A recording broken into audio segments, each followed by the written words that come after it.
প্রিয় দর্শক বন্ধুরা, আমি বিশ্বনাথ, জিকে উইথ বিশ্বনাথে আজ নবম শ্রেণীর ভূগোলের পঞ্চম অধ্যায় আবহবিকার সেই অধ্যায়টা সম্পূর্ণ আলোচনা করব। ভিডিওটা একটু বড় হবে, কিন্তু তোমরা যদি এই আলোচনাটা সম্পূর্ণ দেখো আশা করি তোমাদের অনেক উপকার হবে। তাহলে সময় নষ্ট না করে আবহবিকার এই আলোচনাটা শুরু করে দিই। যারা এইরকম অনলাইন ক্লাসে যুক্ত হতে চাও মাসিক ভিত্তিতে, তারা অবশ্যই কিন্তু ডেসক্রিপশনে হোয়াটসঅ্যাপ নম্বর দেওয়া আছে, যোগাযোগ করতে পারো। বা তোমরা যে স্কুলেই পড়ো না কেন সেই স্কুলের জন্য স্পেশাল সাজেশন বা অন্য ধরনের নোটস সংগ্রহ করার জন্য যোগাযোগ করতে পারো বা পারেন। তো যাই হোক, আবহবিকার বা ওয়েদারিং, আবহবিকার জিনিসটা কি প্রথমে আমাদের সেটা জেনে নিতে হবে। আবহবিকার কাকে বলে?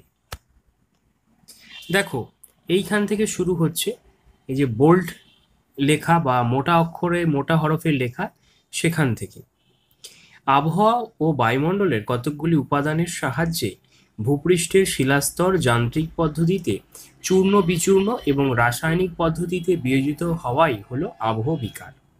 তাহলে কি বলছে? আবহাওয়া ও বায়ুমণ্ডলের কতগুলো উপাদানের সাহায্যে। আবহাওয়া ও বায়ুমণ্ডলের কয়েকটি উপাদান কি? উষ্ণতা, আর্দ্রতা, বৃষ্টিপাত, এই যে এগুলো বায়ুমণ্ডলীয় গ্যাস, এইগুলির সাহায্যে কি হয়? ভূপৃষ্ঠের শিলাস্তর যান্ত্রিক পদ্ধতিতে কি হয়? চূর্ণ বিচূর্ণ হয়। এই যে শিলাস্তরের মধ্যে একটা ফাটল দেখা যায় এবং সেটা রাসায়নিক পদ্ধতিতে বিয়োজিত হয়, সেই প্রক্রিয়াটাকেই বলা হচ্ছে আবহবিকার। এই যে আবহবিকারটা কি করছে? শিলার পরিবর্তন ঘটাচ্ছে, একটা শিলাকে ফাটল ধরিয়ে তার মধ্যে একটা ক্ষয়ের প্রক্রিয়া শুরু করছে, সেটাই হচ্ছে আবহবিকার। অর্থাৎ দেখো, আবহবিকার মানে কি? এর মধ্যে কথাটা রয়েছে আবহাওয়া, আবহাওয়া থেকে জাত বিকার। বিকার মানে কি? কারো আমরা বলি না কোনো রোগ হলে বিকারগ্রস্ত হয়েছে, এখানেও আবহাওয়ার জন্যেই কিন্তু শিলাখণ্ডের মধ্যে বিভিন্ন বিকার দেখা যাচ্ছে, বিকৃতি দেখা যাচ্ছে, সেটাই হচ্ছে আবহবিকার। সেটাকেই আমরা এখানে ভালো করে লিখব।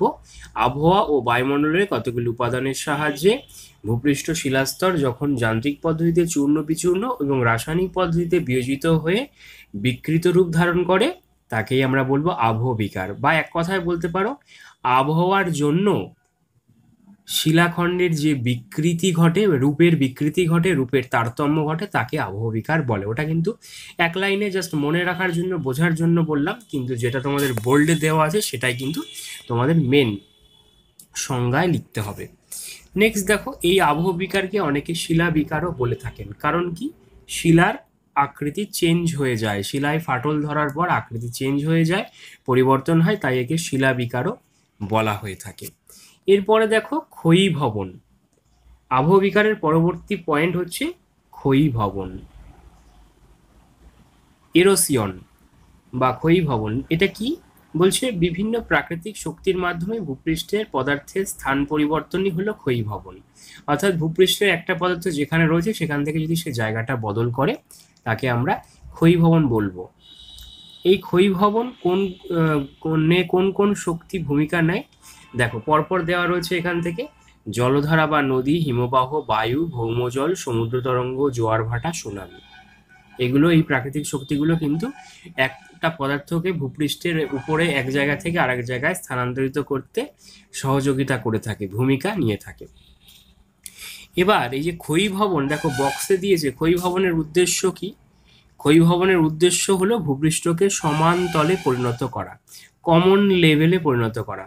সব কিছুর মধ্যে কিন্তু একটা সমানের ধর্ম রয়েছে, যেমন জলের সমোচ্চশীলতার ধর্ম রয়েছে, সেই রকম এই ক্ষয়ীভবন প্রক্রিয়াটাও কিন্তু সব কিছুর মধ্যে একটা সমান সাম্যাবস্থা বজায় রাখার জন্যই, যেখানে বেশি রয়েছে সেখান থেকে ক্ষয় করে নিয়ে যেখানে কম রয়েছে সেইখানে সেই নিচু জায়গাটাকে ভরাট করে একটা সাম্যাবস্থা বা সমান তলে পরিণত করার একটা প্রক্রিয়া বা চেষ্টা করে থাকে।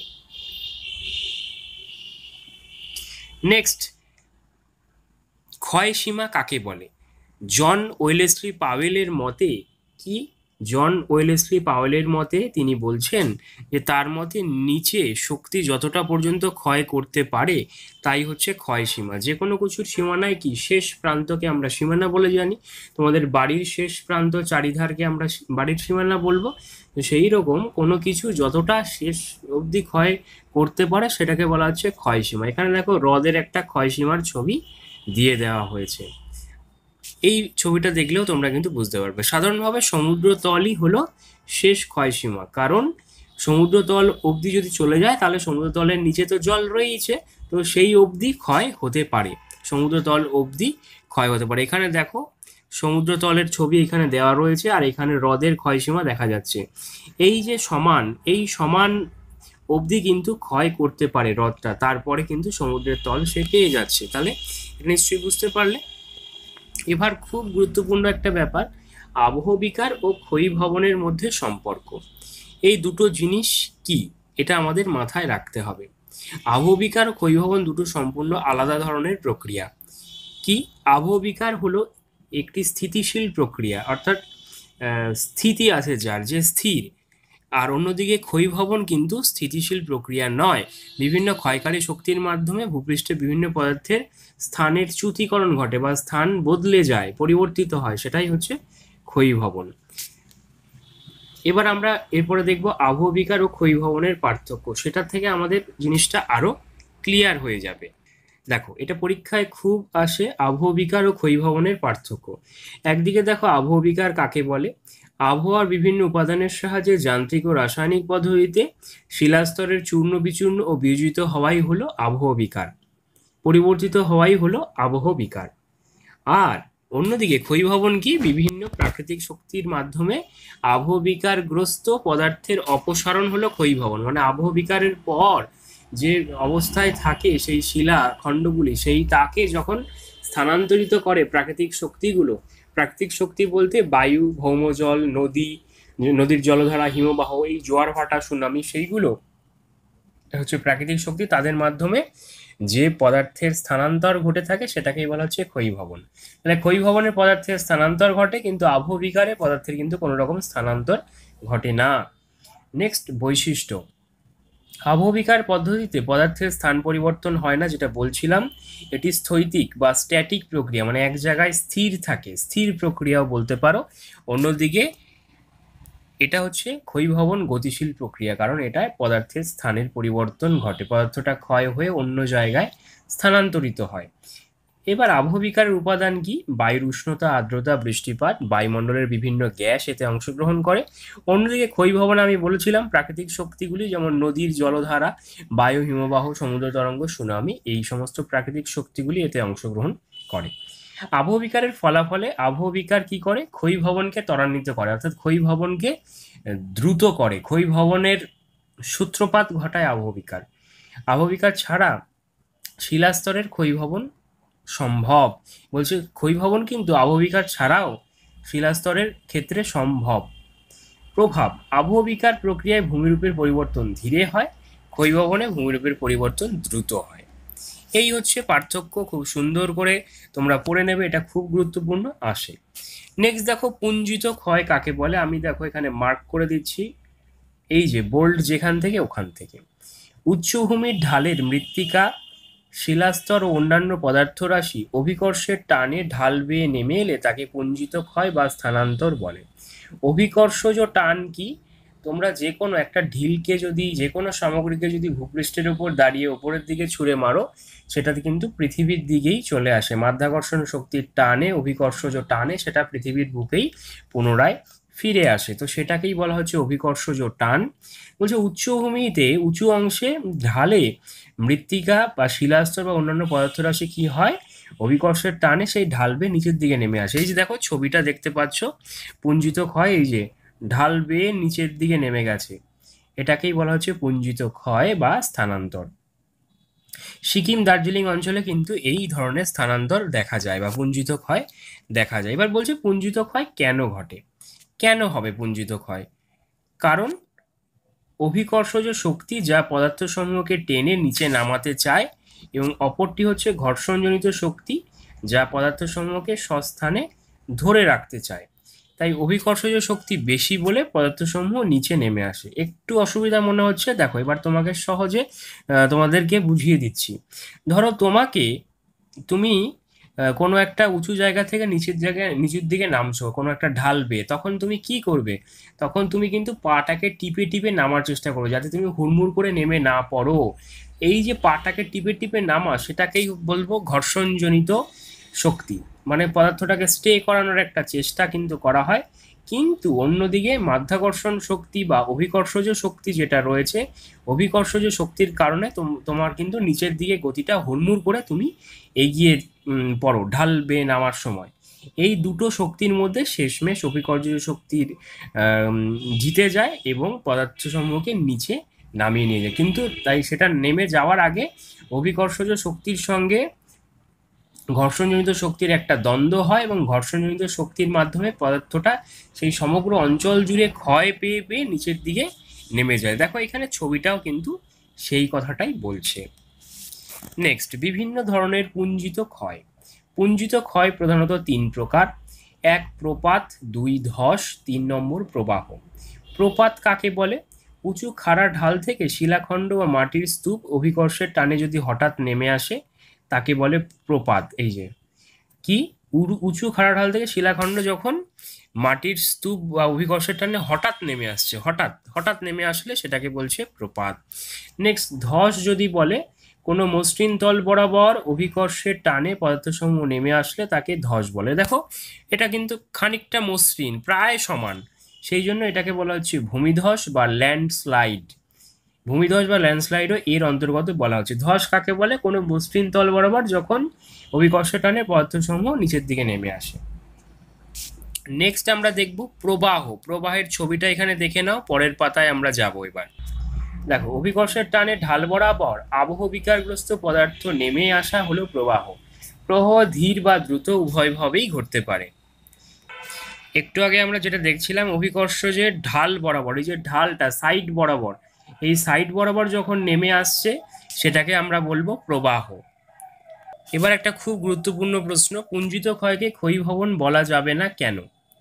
দেখো, পুঞ্জিত ক্ষয় কেন ক্ষয়ীভবন নয়? কারণ সাধারণভাবে ক্ষয়ীভবনে পরিবহন মাধ্যমের তুলনায় পরিবাহিত পদার্থের পরিমাণ অনেক কম থাকে। পুঞ্জিত ক্ষয় অভিকর্ষজ বল মুখ্য ভূমিকা নেয় বলেই এটিকে ক্ষয়ীভবন বলা যাবে না। ক্ষয়ীভবনটা কি জিনিস? ক্ষয়ীভবন হচ্ছে ক্ষয় প্রক্রিয়া। আর পুঞ্জিত ক্ষয় কি? পুঞ্জিত ক্ষয় আমরা দেখতে পাই যে অভিকর্ষজ বলটাই কিন্তু মুখ্য ভূমিকা নেয়, অভিকর্ষজ বলের জন্যই ক্ষয়টা বেশি হয়, সেই জন্য এটাকে ক্ষয়ীভবন বলা যাবে না। পুঞ্জিত ক্ষয়কে পুঞ্জিত ক্ষয়ই বলতে হবে। ক্ষয়ীভবন কাকে বলে? ক্ষয়ীভবন হচ্ছে অভিকর্ষজ বলের প্রভাবে সৃষ্ট বিভিন্ন শক্তি যখন পদার্থের অপসারণ ঘটায় তখন তাকে ক্ষয়ীভবন বলে। অন্যদিকে পুঞ্জিত ক্ষয়ের সরাসরি অভিকর্ষজ বলের প্রভাবে যখন আবহবিকারগ্রস্ত পদার্থ নিচের দিকে নেমে যায় তাকে বলে পুঞ্জিত ক্ষয়। পার্থক্য থেকে তোমাদের কথাটা আবার বললাম। অতএব সব পুঞ্জিত ক্ষয়গুলোকে কিন্তু কখনোই ক্ষয়ীভবন বলা যাবে না। নেক্সট, শক্তি বা বল। অভিকর্ষজ বল মুখ্য ভূমিকা নেয় পুঞ্জিত ক্ষয়ে। অন্যদিকে ক্ষয়ীভবনে বিভিন্ন প্রাকৃতিক শক্তি, আগেই বলেছি, নদী, বায়ু, হিমবাহ, সমুদ্র তরঙ্গ, সুনামি, এরা কিন্তু গুরুত্বপূর্ণ ভূমিকা নেয়। কার্যকরী অঞ্চল, ভূমির ঢাল যেখানে বেশি, পাহাড় পর্বতের ঢাল, সেখানেই পুঞ্জিত ক্ষয় দেখা যায়। উচ্চভূমিতে পুঞ্জিত ক্ষয় দেখা যায়। আর ক্ষয়ীভবন সব অঞ্চলেই ক্ষয়ীভবন কাজ করে। ভূমির পরিবর্তন, ভূমিরূপের পরিবর্তন হয় পুঞ্জিত ক্ষয়ে দ্রুত হারে। ক্ষয়ীভবনে ভূমির পরিবর্তন তুলনামূলক ধীর প্রক্রিয়ায়। পুঞ্জিত ক্ষয়ের তুলনায় ক্ষয়ীভবনের প্রক্রিয়াটা কিন্তু ধীর। প্রভাব, মাঝে মাঝে ভীষণ বিপদ ঘটায় পুঞ্জিত ক্ষয়, আর ক্ষয়ীভবনে তাৎক্ষণিক বা সাময়িক বিপদের সম্ভাবনা থাকে। আমরা কিছুক্ষণ আগে একটু আগেই দেখছিলাম যে পুঞ্জিত ক্ষয়ের কিন্তু ল্যান্ডস্লাইড বা ভূমিধস দেখা যেতে পারে, যেটা কিন্তু একটা ভীষণ বিপদ ঘটাতে পারে। কিন্তু ক্ষয়ীভবন প্রক্রিয়ায় তাৎক্ষণিক বা সাময়িক বিপদের সম্ভাবনা খুব কম, মানে খুব দ্রুত হঠাৎ করে একটা বড়সড় বিপদ ক্ষয়ীভবনে হয় না, কারণ ক্ষয়ীভবন খুব ধীর প্রক্রিয়া। নেক্সট আমরা দেখব নগ্নিভবন, ডিনিউডেশন। নগ্নিভবন, নগ্ন মানে কি? উলঙ্গ। তো সেই রকম নগ্নিভবন জিনিসটা কি? নগ্নিভবন জিনিসটার মানে এখানে দিয়েছে, দেখো অর্থ, টু বেয়ার বা অনাবৃত থাকা। অর্থাৎ নগ্নিভবন শব্দটির উৎপত্তি হয়েছে লাতিন শব্দ ডিনিউডিয়ার, লাতিন শব্দ ডিনিউডিয়ার থেকে ডিনিউডেশন বা নগ্নিভবন কথাটা এসেছে। নগ্নিভবন কাকে বলে? নগ্নিভবন হচ্ছে যে, দেখো এখান থেকে শুরু হচ্ছে, আমি মার্ক করে দিচ্ছি, আবহবিকার পুঞ্জিত ক্ষয় ক্ষয়কারী শক্তিসমূহ যেগুলো নদী, বায়ু, হিমবাহ এদের প্রভাবে ভূপৃষ্ঠের উঁচু অংশ যখন ধীরে ধীরে ক্ষয়ের ফলে পদার্থের অপসারণে নিচের শিলা উন্মুক্ত হয় এবং ভূমির উচ্চতা হ্রাস পায়, তাকে বলে নগ্নিভবন। দেখো এই যে ছবিটা, এই ছবিটার মাধ্যমেও কিন্তু তোমরা নগ্নিভবন ব্যাপারটা বুঝে নিতে পারো। নগ্নিভবনে কি হচ্ছে, ওপরের অংশে এখানে বৃষ্টিপাত ঘটছে, বৃষ্টিপাত ঘটার ফলে সেইখানকার শিলার স্তর উন্মুক্ত হয়ে যাচ্ছে। শিলার মধ্যে যে কোমল শিলা, একদিকে থাকে কোমল শিলা আর একদিকে থাকে কঠিন শিলা। কঠিন শিলার স্তরগুলো ক্ষয় পাচ্ছে আবহবিকারের ফলে এবং কোমল শিলার স্তর উন্মুক্ত হয়ে গেলে মাঝে মাঝে সেখানে বৃষ্টি হচ্ছে এবং তাপের যে একটা প্রভাব, তাপের প্রভাবের ফলে কি হচ্ছে, আবহবিকার সৃষ্টি হচ্ছে। সেখানে আবহবিকার শিলায় চূর্ণ বিচূর্ণ হয়ে ফাটল দেখা যাচ্ছে এবং সেখান থেকে কিন্তু নগ্নিভবন দেখা যাচ্ছে। নগ্নিভবন মানে কি, শিলা উন্মুক্ত হয়ে গিয়ে সেই অংশের ভূমি উচ্চতা হ্রাস পাচ্ছে, এই হচ্ছে নগ্নিভবন। অতএব নগ্নিভবন ইকুয়াল টু আবহবিকার প্লাস পুঞ্জিত ক্ষয় প্লাস ক্ষয়ীভবন। তাহলে এক কথায় নগ্নিভবন কাকে বলে? তাহলে তোমরা বলতে পারো যে যে প্রক্রিয়ায় সম্মিলিতভাবে আবহবিকার, পুঞ্জিত ক্ষয় এবং বিভিন্ন প্রাকৃতিক শক্তির প্রভাবে শিলার কঠিন অংশ ক্ষয় পেয়ে কোমল শিলা স্তর উন্মুক্ত হয় এবং ধীরে ধীরে ভূমির উচ্চতা হ্রাস পায়, তাকে আমরা নগ্নিভবন বলতে পারি। এইভাবে তোমরা লিখতে পারো। নেক্সট, নগ্নিভবনের মাত্রা বা হার। কোথায় নগ্নিভবন কম, কোথায় বেশি? নগ্নিভবনের হার নির্ভর করে শিলার প্রকৃতি এবং ভূমির উচ্চতা ও জলবায়ুর ওপর।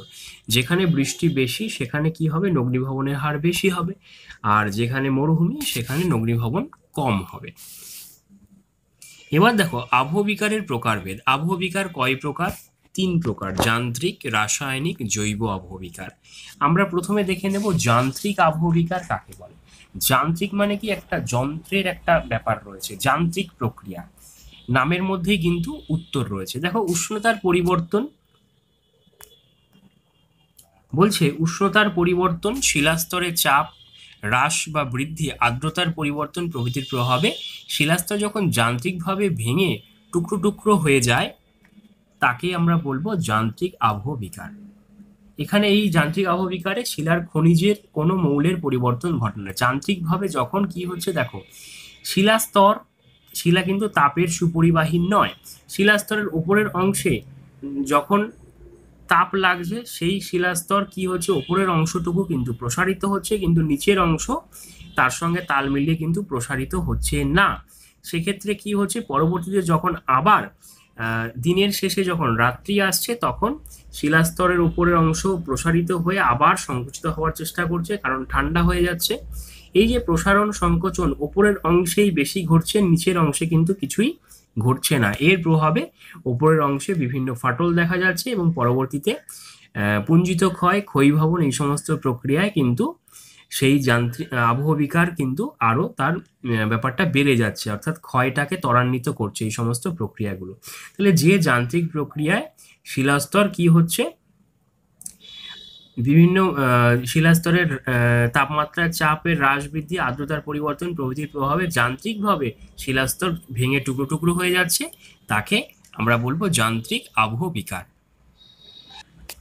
এই যান্ত্রিক আবহবিকারের বিভিন্ন প্রক্রিয়ার মধ্যে আমরা দেখতে পাচ্ছি প্রস্তর চাই খণ্ডীকরণ।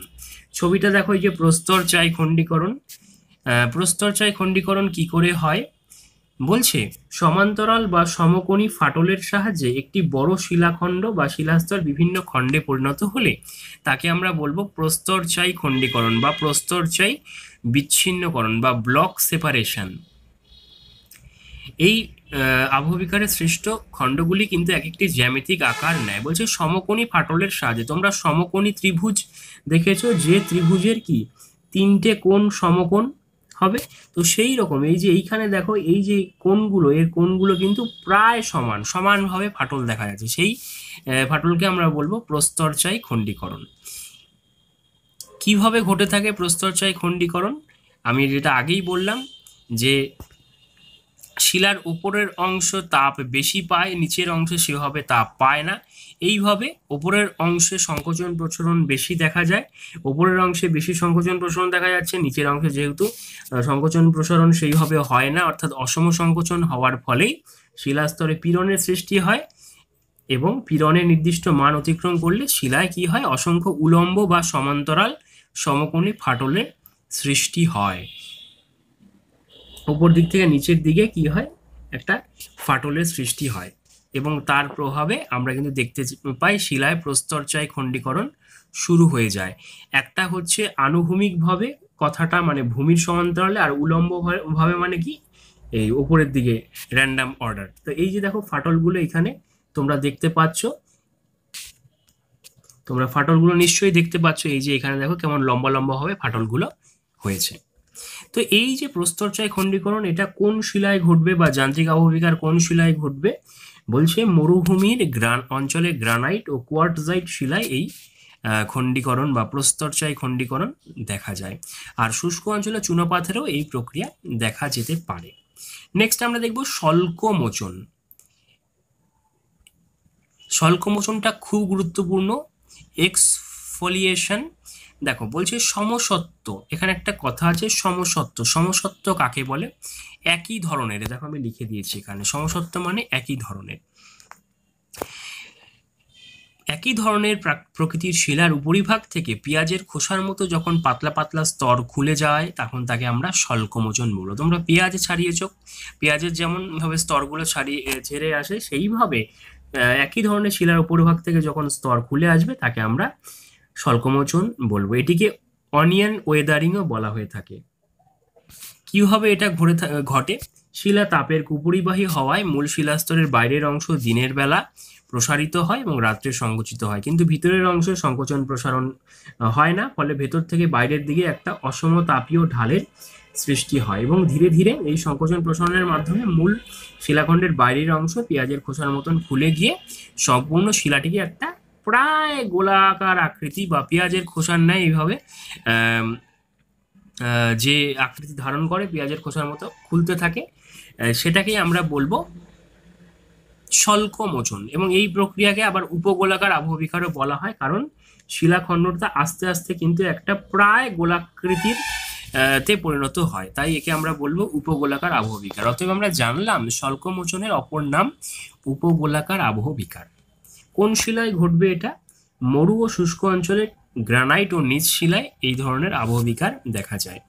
নেক্সট আমরা দেখব ক্ষুদ্র কণা বিসরণ, গ্র্যানুলার ডিসইন্টিগ্রেশন, ক্ষুদ্র কণা বিসরণ। মরুভূমি অঞ্চলে প্রবল উষ্ণতার তারতম্যজনিত কারণে শিলা হঠাৎ আওয়াজ করে ফেটে গিয়ে ক্ষুদ্র ক্ষুদ্র খণ্ডে পরিণত হওয়াকে ক্ষুদ্র কণা বিসরণ বলে। অর্থাৎ একটা বিসরণ মানে কি, অর্থাৎ কণাগুলো সরে যাওয়া, হঠাৎ করে একটা আওয়াজ করে যখন শিলাখণ্ড ফেটে যায় তাকে আমরা বলবো, মানে ফেটে গিয়ে ক্ষুদ্র ক্ষুদ্র কণায় পরিণত হয়, তাকে আমরা ক্ষুদ্র কণা বিসরণ বলবো। এটা কোন কোন শিলায় যে সকল খনিজ দ্বারা গঠিত হয় তাদের বৈশিষ্ট্য, প্রকৃতি, রং ভিন্ন হয়। দিনের বেলা সূর্যের তাপে শিলার খনিজগুলি ভিন্ন ভিন্ন হারে প্রসারিত হতে থাকে, কিন্তু রাত্রে আবার বিভিন্ন হারে সংকুচিত হতে থাকে। এই যে পার্থক্য, সেই পার্থক্যের কারণেই কিন্তু এই ক্ষুদ্র কণা বিসরণ ঘটে থাকে। কোন শিলায় এটা হয়? মরুভূমি অঞ্চলে গ্রানাইট এবং ব্যাসল্ট শিলায় এই প্রক্রিয়া আমরা দেখতে পাই। নেক্সট আমরা দেখব তুষারের কার্যে যান্ত্রিক আবহবিকার বা বরফ কেলাস আবহবিকার, frost weathering or ice crystal weathering. বলছি শীতপ্রধান অঞ্চলে শিলার ফাটলের মধ্যেকার জল বরফে পরিণত হয়ে প্রবল চাপ সৃষ্টির মাধ্যমে শিলা ফেটে ও ভেঙে টুকরো হলে তা তুষারের কার্যে আবহবিকার ঘটায়। দেখো তোমরা জানো যে জলকে যদি আমরা বরফে পরিণত করি তার কিন্তু পরিমাণ বেড়ে যায়। তোমরা এক গ্লাস জল যদি তোমরা ফ্রিজে রেখে দাও, দেখবে বরফে পরিণত হলে জলটা কিন্তু যতটুকু তুমি রেখেছিলে তার থেকে বেশি পরিমাণ বরফে পরিণত হয়েছে। তাহলে সেইভাবে যখন শীতপ্রধান অঞ্চলে শিলার মধ্যে ফাটলের মধ্যে যখন জল বরফে পরিণত হয়, সে কিন্তু পরিমাণে বেড়ে যায় এবং শিলার মধ্যে একটা প্রবল চাপ সৃষ্টি করে। এইভাবে সেই চাপ বরাবর কিন্তু একটা ফাটল দেখা যায়, সেটাকেই আমরা বলে থাকি তুষারের মাধ্যমে আবহবিকার। এখানে দেখো, এখানে এই কথাটাই লেখা হয়েছে, জল জমে বরফে পরিণত হলে আয়তনে প্রায় 9% বাড়ে।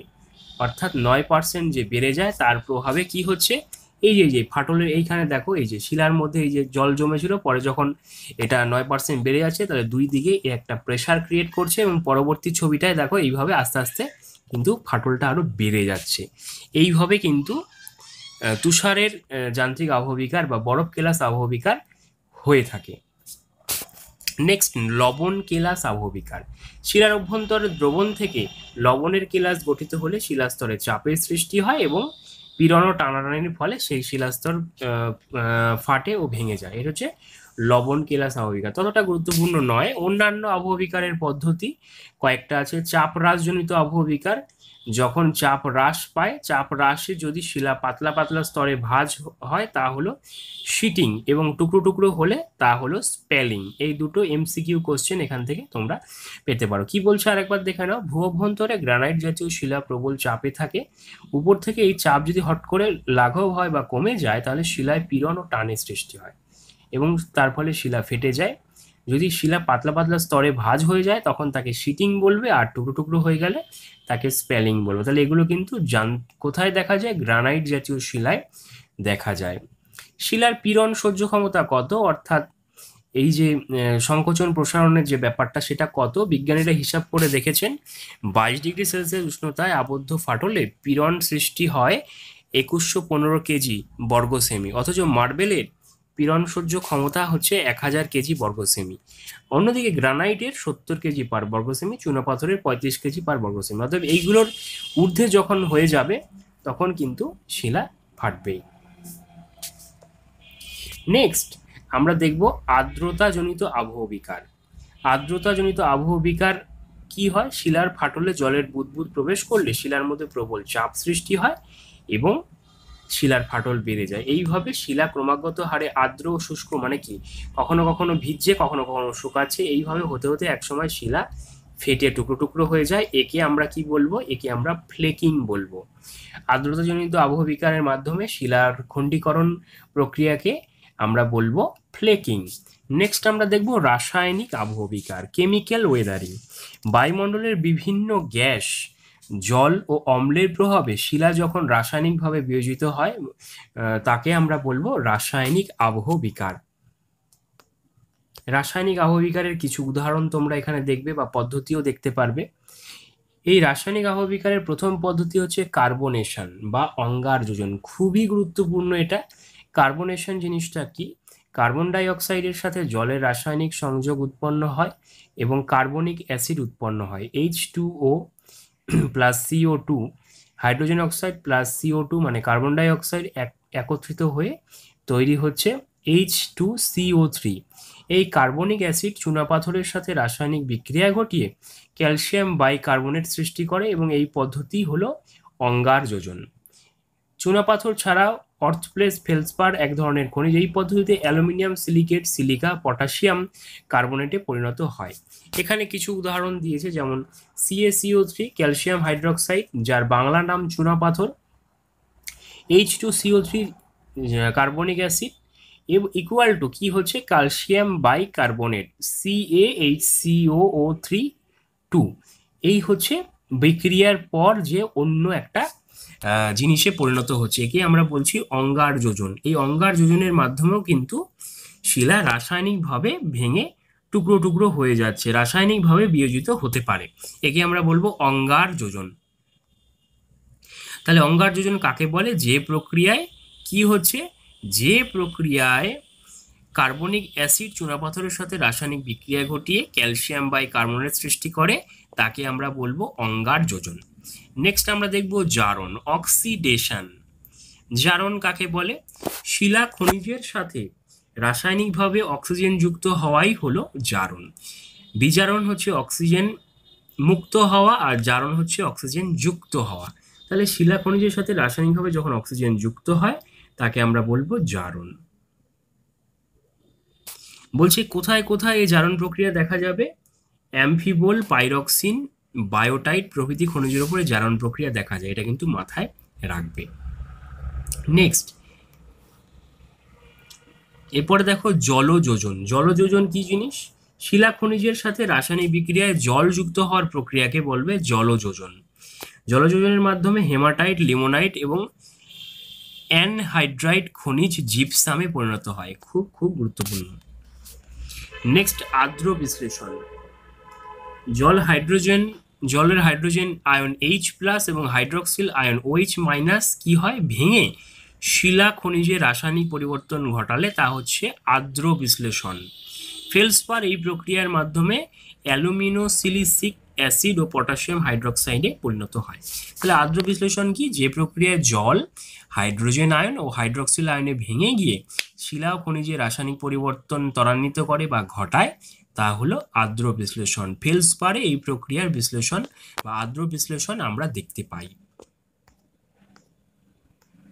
নেক্সট পয়েন্ট হচ্ছে দ্রবণ বা সলিউশন। কয়েকটি বিশেষ খনিজ ছাড়া সরাসরি দ্রবীভবনে অংশগ্রহণকারী খনিজের সংখ্যা খুবই কম। সৈন্ধব লবণ, জিপসাম প্রভৃতি খনিজ দ্রবীভবনের মাধ্যমে অপসারিত হয়। দ্রবণ মানে যেটা গুলে যায় সেটাকে আমরা দ্রবণ বলবো। এখানে নামগুলো মাথায় রাখবে। এবার সবচেয়ে গুরুত্বপূর্ণ একটা পার্থক্য, যান্ত্রিক আবহবিকার, রাসায়নিক আবহবিকারের পার্থক্য। যান্ত্রিক পদ্ধতি শিলা চূর্ণ বিচূর্ণ হয় যান্ত্রিক আবহবিকারে এবং শিলার খনিজের মৌলের পরিবর্তন ঘটে না। কিন্তু রাসায়নিক পদ্ধতিতে শিলা বিয়োজিত হলে শিলার কিন্তু প্রধান প্রধান খনিজগুলো গৌণ খনিজে পরিণত হয়। এটা মাথায় রাখতে হবে। উপাদান যান্ত্রিক আবহবিকারে উষ্ণতা, জল ও আর্দ্রতা আর বায়ুমণ্ডলের বিভিন্ন স্তর গ্যাস এবং জল প্রধানভাবে রাসায়নিক আবহবিকারে সহযোগিতা করে থাকে। যান্ত্রিক আবহবিকার কোন অঞ্চলে হতে পারে? মরু অঞ্চল, শীতল পার্বত্য অঞ্চল, শীতল মেরু অঞ্চলে হতে পারে। কিন্তু রাসায়নিক আবহবিকার উষ্ণ, আর্দ্র, নিরক্ষীয়, ক্রান্তীয়, মৌসুমী ও সাভানা জলবায়ু অঞ্চলে দেখা যায় বা বেশি ঘটে। এবার আমরা দেখব জৈব আবহবিকার। জৈব আবহবিকার কাকে বলে? জৈব আবহবিকার হচ্ছে, দেখো, যখন উদ্ভিদ, প্রাণী এবং মানুষ এই আবহবিকারের উপাদান হয়ে থাকে তখন তাকে আমরা বলবো জৈব আবহবিকার বা বায়োলজিক্যাল ওয়েদারিং। যখন উদ্ভিদ, প্রাণী এবং মানুষের কারণে আবহবিকার ঘটে থাকে। উদ্ভিদের মাধ্যমে জৈব আবহবিকার হয়ে থাকে, যেমন যান্ত্রিক পদ্ধতিতে বাড়ির ছাদে যদি গাছ জন্মায় দেওয়াল ফেটে যায়, কারণ গাছ কি করছে? দেওয়ালটা ভেদ করে কিন্তু তার সে শাখা মানে মূলটাকে প্রসারিত করছে। তো সেই ব্যাপারটা কিন্তু যান্ত্রিক পদ্ধতিতে হয়। রাসায়নিক পদ্ধতিতে কি? উদ্ভিদের পাতার ডাল, শিকড় পচে সৃষ্ট জৈব অ্যাসিড শিলার রাসায়নিক আবহবিকার ঘটায় এবং পরবর্তীতে কিন্তু শিলায় ফাটল ঘটে এবং শিলার অপসারণ ত্বরান্বিত করতে পারে। 2 নম্বর পয়েন্ট, প্রাণীর মাধ্যমে জৈব আবহবিকার। যান্ত্রিক পদ্ধতিতে ইঁদুর, খরগোশ, খ্যাকশিয়াল মাটিতে গর্ত করে বাসা করে এবং এইভাবে কিন্তু হতে পারে। আর রাসায়নিক পদ্ধতিতে পশু পাখির বর্জ্য পদার্থ বা প্রাণী মারা যাওয়ার পর প্রাণীদের থেকে নিঃসৃত অ্যাসিড শিলায় রাসায়নিক আবহবিকার ঘটাতে পারে। নেক্সট, মানুষের মাধ্যমে আবহবিকার। মানুষ প্রত্যক্ষভাবে খুব কম অঞ্চলে শিলাস্তরে আবহবিকার ঘটালেও তা ঘটায় কিন্তু দ্রুত হারে। কি করে? ডিনামাইট বিস্ফোরণ এই সমস্ত কাণ্ড কারখানা ঘটিয়ে কিন্তু মানুষ আবহবিকার ঘটাতে পারে। যেমন মানুষ খনিজ দ্রব্য আহরণের জন্য কিন্তু প্রয়োজনে ডিনামাইট বিস্ফোরণ করে থাকে অনেক সময়। এই যে এখানে দিয়েও দিয়েছে, ডিনামাইট বিস্ফোরণ ঘটিয়ে শিলা সমেত পাহাড় ফাটিয়ে ফেলা হয়। আবার কখনো কখনো পাহাড়ি অঞ্চলে রাস্তা নির্মাণ, জলবিদ্যুৎ কেন্দ্র স্থাপনের কারণে শিলা ফাটানো হয়। বিভিন্ন ওপেন কাস্ট পদ্ধতিতে খনিজ দ্রব্য আহরণের যন্ত্র দিয়ে শিলাস্তর ফাটিয়ে অপসারণ ঘটানো হয় কাজের সুবিধার্থে। এই সমস্ত পয়েন্টগুলো কিন্তু তোমরা খেয়াল রাখবে। আর এর প্রভাবে কিন্তু কি হচ্ছে? ভূমিধস, ক্ষয়ীভবন এই সমস্ত প্রক্রিয়াগুলো কিন্তু বেশি ঘটছে। এবার আমরা দেখব আবহবিকার ও জলবায়ু। কয়েকটা জিনিস এখানে দেখে নেবে। যে জলবায়ু অঞ্চল, দেখো, নিরক্ষীয় জলবায়ু অঞ্চলে কি হয়? আবহবিকার, রাসায়নিক আবহবিকার দেখা যাবে। এখানকার কারণ কি? উষ্ণতা, বৃষ্টিপাত, আর্দ্রতা সারা বছর খুব বেশি হয় তাই। ক্রান্তীয় মৌসুমী অঞ্চলে কোন কোন আবহবিকার দেখা যাবে? রাসায়নিক, তবে শুষ্ক ঋতুতে কিন্তু যান্ত্রিক আবহবিকারও দেখা যাবে। নেক্সট, ক্রান্তীয় সাভানা অঞ্চলে রাসায়নিক পদ্ধতি যান্ত্রিক আবহবিকার দেখা যায়। মরু জলবায়ু অঞ্চলে যান্ত্রিক আবহবিকার, উচ্চ পার্বত্য মেরু জলবায়ু অঞ্চলে যান্ত্রিক আবহবিকার। তাহলে একমাত্র আমরা দেখতে পেলাম কোথায় তোমার যান্ত্রিক আবহবিকার ছাড়া অন্য কিছু দেখা যাচ্ছে? ক্রান্তীয় মৌসুমী অঞ্চলে কিন্তু রাসায়নিক আবহবিকার দেখা যাচ্ছে। নিরক্ষীয় জলবায়ু অঞ্চলে রাসায়নিক দেখা যাচ্ছে। ক্রান্তীয় সাভানা অঞ্চলে রাসায়নিক, বাকিগুলোতে কিন্তু যান্ত্রিক। এইটুকু মাথায় রাখতে হবে। নেক্সট, আবহবিকারের ফলাফল। আবহবিকারের ফলে কি হয়? খনিজের পরিবর্তন ও নতুন নতুন খনিজ সৃষ্টি হয়। রাসায়নিক আবহবিকারের প্রভাবে ভারী খনিজ হালকা খনিজে রূপান্তরিত হয়ে নতুন নতুন খনিজ সৃষ্টি হয়। যেমন ক্রান্তীয় অঞ্চলে যেখানে শিলায় অ্যালুমিনিয়ার প্রাধান্য রয়েছে, সেখানে কিন্তু গভীর রাসায়নিক আবহবিকারের প্রভাবে বক্সাইটের সঞ্চয় ঘটে। অ্যালুমিনিয়ামের আকরিক কি? বক্সাইট, যেটা তোমরা জানো। তো সেটাই, অ্যালুমিনিয়ামের আকরিক বক্সাইট কি করে তোমরা মনে রাখবে যে অ্যালুমিনিয়াম বক্সে রাখো, অ্যালুমিনিয়ামটাকে বক্সে রাখো, তো সেখান থেকে বক্সাইট। নেক্সট, রেগোলিথের উৎপত্তি, 2 নম্বর পয়েন্ট। বিভিন্ন আবহবিকার প্রক্রিয়ায় শিলাস্তরের উপরিভাগ চূর্ণ বিচূর্ণ হয়ে উপরে যে হালকা শিথিল স্তর সৃষ্টি করে চূর্ণ বিচূর্ণ পদার্থের, তাকে আমরা রেগোলিথ বলি। এই রেগোলিথ থেকেই এই রেগোলিথ মৃত্তিকার সৃষ্টি হয়। তাহলে মাথায় রাখতেই পারবে এটা। 3 নম্বর পয়েন্ট, মৃত্তিকার উৎপত্তি। রেগোলিথ থেকে যুগ যুগ ধরে বিভিন্ন জটিল প্রক্রিয়ায় মৃত্তিকার উৎপত্তি ঘটে। বিশেষ বিশেষ অঞ্চলে সুনির্দিষ্ট আবহবিকার প্রক্রিয়া কার্যকর হওয়ার জন্য সুনির্দিষ্ট কিছু মৃত্তিকার উৎপত্তি হয়ে থাকে। ক্রান্তীয় মণ্ডলে গভীর রাসায়নিক আবহবিকারের প্রভাবে উচ্চভূমিতে ল্যাটেরাইট মাটি সৃষ্টি হয়, আর চুনাপাথর গঠিত কাস্ট অঞ্চলে সৃষ্টি হয় টেরারোসা মৃত্তিকা। তাহলে কি মাথায় রাখবে? যে উচ্চভূমিতে ল্যাটেরাইট মৃত্তিকা সৃষ্টি হয় আর চুনাপাথর গঠিত অঞ্চলে টেরারোসা মৃত্তিকা সৃষ্টি হয়। এখানে ছবি দিয়ে দিয়েছে, দেখো ছবিগুলো তোমরা দেখতে পারো। যে টেরারোসা মৃত্তিকা এখানে তোমরা দেখতে পাচ্ছ। ভূমিরূপের বিবর্তন। আবহবিকারগ্রস্ত শিলাস্তরের উপর ক্ষয়ীভবন দ্রুত ঘটে থাকে, কারণ বুঝতেই পারছো যেখানে ফাটল ধরে গেছে সেখানে ক্ষয় প্রক্রিয়া ত্বরান্বিত হবে, দ্রুত হবে। আর আবহবিকার ক্ষয়ীভবনকে ত্বরান্বিত করে, দ্রুত করে তোলে। আবহবিকারগ্রস্ত পদার্থ পুঞ্জিত ক্ষয়ের মাধ্যমে আস্তে আস্তে নিচের দিকে নেমে যায় বা অপসারিত হয়, সরে যায়। পরে দেখো ভূমিরূপ সৃষ্টি। তুষারের কার্যের পার্বত্যের প্রদেশে স্ক্রি ও স্টেলাস দিয়ে প্রস্তর ক্ষেত্র গড়ে ওঠে। কাস্ট অঞ্চলে অঙ্গার যোজন ও দ্রবণ প্রক্রিয়ায় গুহা, স্টেলাকাইট, স্টেলগামাইট, সিঙ্কহোল, কাস্ট টাওয়ার প্রভৃতি দৃষ্টিনন্দন ভূমিরূপ সৃষ্টি করে থাকে। এখানে অনেকগুলো জিনিস তোমরা দেখতে পাচ্ছ, এগুলো তোমরা লাস্টের দিকে এক নজরে দেখে নেবে। ওখানে কিন্তু প্রত্যেকটা দেওয়া রয়েছে, প্রত্যেকটা সংজ্ঞা কাকে বলে দেওয়া রয়েছে। তবু আমি একটু দেখিয়ে, প্রত্যেকটা দেখো পরিভাষা বা গ্লসারি। স্টেলাকাইট কি? চুনাপাথরের গুহার ছাদ থেকে ঝুলতে থাকা কঠিন অংশকে বলে ক্যালসাইট। ছবিগুলো দেওয়া আছে ওই পেজে। তারপরে দেখো স্টেলাগমাইট কি? চুনাপাথরের গুহার মেঝেতে ক্যালসাইট দ্বারা সৃষ্ট প্রায় গোলাকার স্তম্ভ। নেক্সট, সিঙ্কহোল কি? চুনাপাথর অঞ্চলে সৃষ্ট বড় বড় গর্ত। স্টেলাস কি? পর্বতের পাদদেশে বিভিন্ন আকৃতির শিলাখণ্ডের স্তূপ। কাস্ট কি? চুনাপাথর ও ডলোমাইট গঠিত বিস্তীর্ণ অঞ্চল।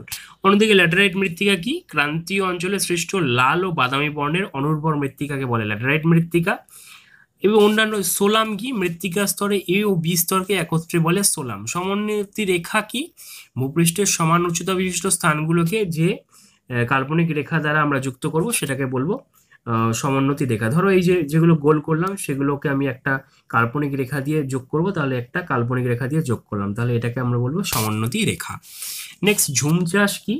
উত্তর পূর্ব ভারতে বনভূমি কেটে ও পুড়িয়ে জমি তৈরির পদ্ধতিকে বলা হয়, জমি তৈরি করে চাষ করার পদ্ধতিকে আমরা বলবো ঝুম চাষ। নেক্সট, আবহবিকারের ফলাফল ও মৃত্তিকার উৎপত্তি। আবহবিকার ফলাফলে কি কি মৃত্তিকার উৎপত্তি হচ্ছে সেগুলো আমরা দেখব। তার আগে বক্সে চলে যাব। মৃত্তিকা স্তর বা হরাইজন। মৃত্তিকার ভেতর যে স্তর দেখা যায় সেগুলোকে এক একটি স্তর বা হরাইজন বলা হয়ে থাকে, মানে স্তর বা হরাইজন সমার্থক শব্দ। নেক্সট, রেগোলিথ ও মৃত্তিকা।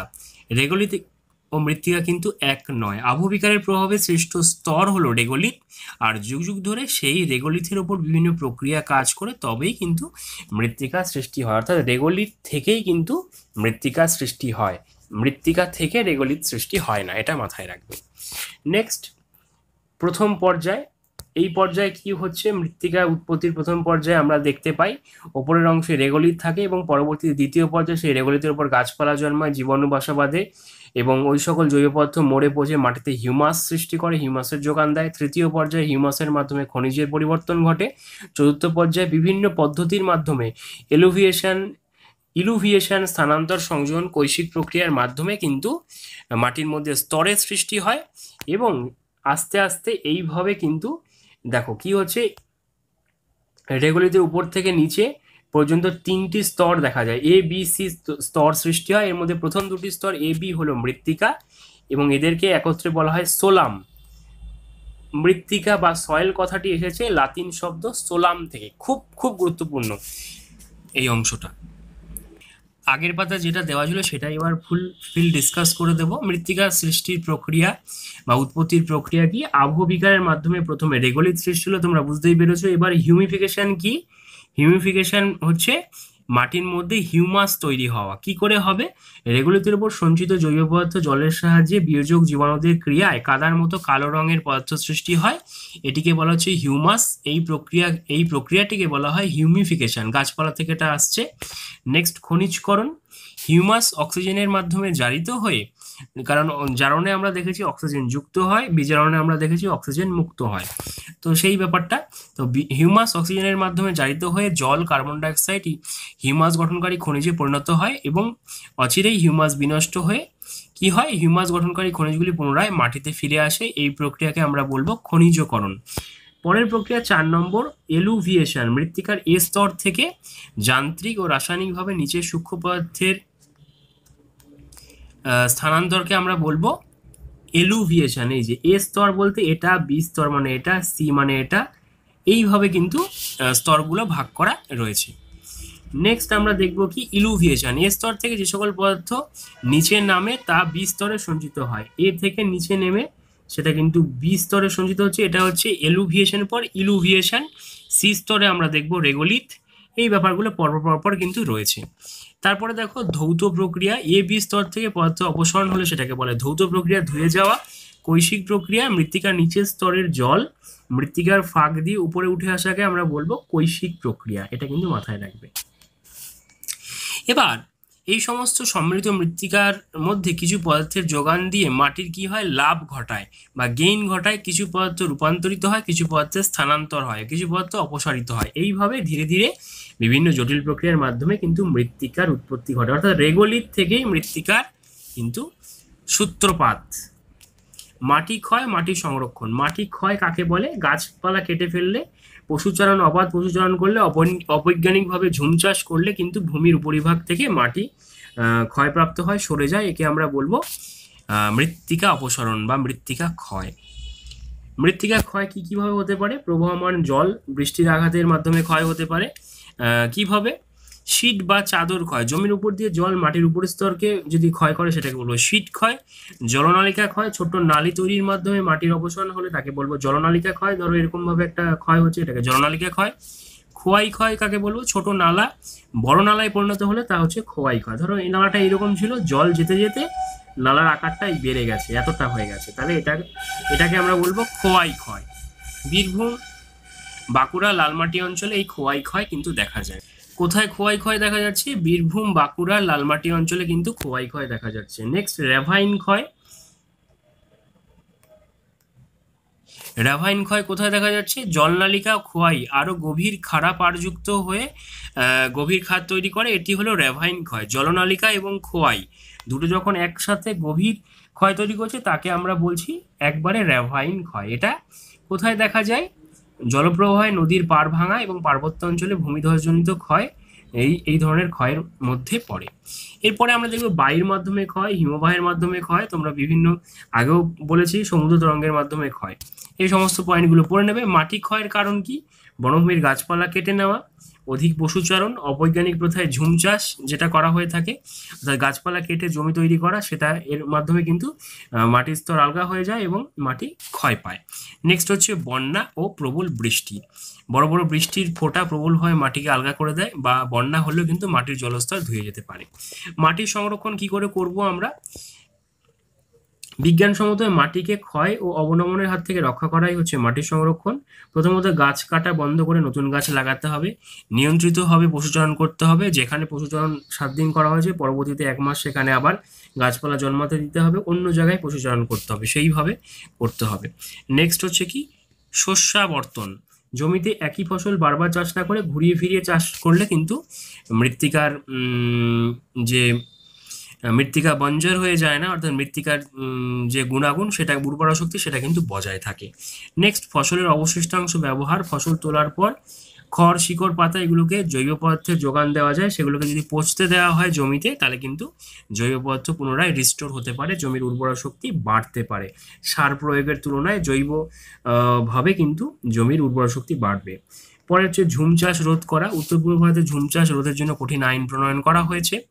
জৈব কৃষি পদ্ধতির ব্যবহার আধুনিক বৈজ্ঞানিকভাবে নিয়ন্ত্রণ করে মাটি সংরক্ষণ করা যেতে পারে। বিভিন্ন জৈব সারের প্রয়োগ করা যেতে পারে রাসায়নিক সারের বদলে। এগুলো মাথায় রাখতে হবে। নেক্সট হচ্ছে সমোন্নতি রেখা বরাবর চাষ। সমোন্নতি রেখা বরাবর চাষ, ছবিটা তোমাদেরকে দেখিয়ে নিই। এই যে সমোন্নতি রেখা বরাবর চাষ বলছে, পাহাড়ের ঢালে সমোন্নতি রেখা বরাবর বাদ দিয়ে জলের গতি আটকিয়ে মাটির ক্ষয় বন্ধ করা যায় এবং আবার ওই মাটি জল ধরে রাখতে পারে। সেই রেখা বরাবর কিন্তু চাষ করা যেতে পারে। এর মধ্যে সাব পয়েন্ট ধাপ চাষ। পাহাড়ি অঞ্চলে কিন্তু ধাপ চাষ করা হয়ে থাকে, চা চাষ করা হয়ে থাকে। এখানে দেখো ধাপ চাষ, এই যে ধাপে ধাপে জমিকে কেটে বক্স করে করে কিন্তু ধাপ চাষ করা যেতে পারে। পাহাড়ি অঞ্চলে তোমরা বেড়াতে গেলে দেখতে পাবে, পাহাড়ের ঢালু অংশ এগুলো দেখা যায়। ফালি চাষ, ঢালু জমিতে যেখানে মাটির ক্ষয় বেশি সেখানে আড়াআড়ি ভাবে চওড়া করেও কিন্তু ফালি চাষ করা যেতে পারে। এই যে ছবিটা তোমরা দেখতে পাচ্ছ ফালি চাষের, একটা ফিতের মতো আকৃতি তৈরি করে মাটির ক্ষয় রোধ করে সেখানে সিম, ডাল, সোয়াবিন চাষ করা যেতে পারে। এরপরে ভূমির ঢালে গর্ত ও খাদ তৈরি। ঢাল বরাবর অসংখ্য গর্ত কাটলে তাতে জল জমে এবং ফলে জলের প্রবাহ কমে গিয়ে মাটির ক্ষয় কমে যায় এবং বায়ুর মাধ্যমে ক্ষয় রোধ। মরুভূমি অঞ্চলে বেড়ার মতো আড়াআড়ি অসংখ্য গাছ লাগিয়েও কিন্তু মরুভূমির বালি আটকে চাষের জমিকে বাঁচানো যেতে পারে। রাজস্থানে এই পদ্ধতি দেখা যায়। এরপর অনেকগুলো মনে রাখার বিষয় এখানে রয়েছে। মনে রাখার বিষয়গুলো ওয়ান লাইনার আছে। রেগুলির থেকে মৃত্তিকা সৃষ্টি হয়, খুব গুরুত্বপূর্ণ। ইলোভিয়েশন প্রক্রিয়া, বিস্তরের পদার্থ সঞ্চিত হয়। সমুদ্রতল হচ্ছে শেষ ক্ষয়সীমা। জল জমে বরফে পরিণত হলে 9% বেড়ে যায়। পঞ্জিত ক্ষয় কখনোই ক্ষয়ভবনের অংশ নয়। এই যে ব্যাপারগুলো, যেগুলো আমি মেন বলে দিলাম, এগুলো মাথায় রাখবে। আর পরিভাষা কিন্তু আমি আগেই বলে দিয়েছি। তাহলে ভিডিওটা কেমন লাগলো, যদি বিন্দুমাত্র ভালো লেগে থাকে তবে অবশ্যই GK with Biswanath Bangla YouTube চ্যানেলটিকে লাইক, কমেন্ট, শেয়ার, সাবস্ক্রাইব করে এগিয়ে যেতে সাহায্য করবে। আজ আসি, পরের ভিডিওয়ে আবার দেখা হবে। আর শেষ করার আগে আরেকবার মনে করিয়ে দিতে চাই, তোমাদের জন্য ক্লাস 9-এর প্রত্যেকটা অধ্যায় কিন্তু চ্যাপ্টার ওয়াইজ ভিডিও করে দেওয়া হয়েছে। শুধু ভূগোল নয়, বাংলা, ইতিহাস, ইংরেজি, জীবনবিজ্ঞান, ভৌতবিজ্ঞান সমস্ত বিষয় কিন্তু ভিডিও করা হয়ে থাকে এই চ্যানেলে। চ্যানেলের সঙ্গে থাকো, ভালো থাকো। কোনো কিছু জিজ্ঞাসা থাকলে অবশ্যই কমেন্ট বক্সে জানাতে ভুলো না। আজ আসি, পরের ভিডিওয়ে দেখা হচ্ছে। ধন্যবাদ।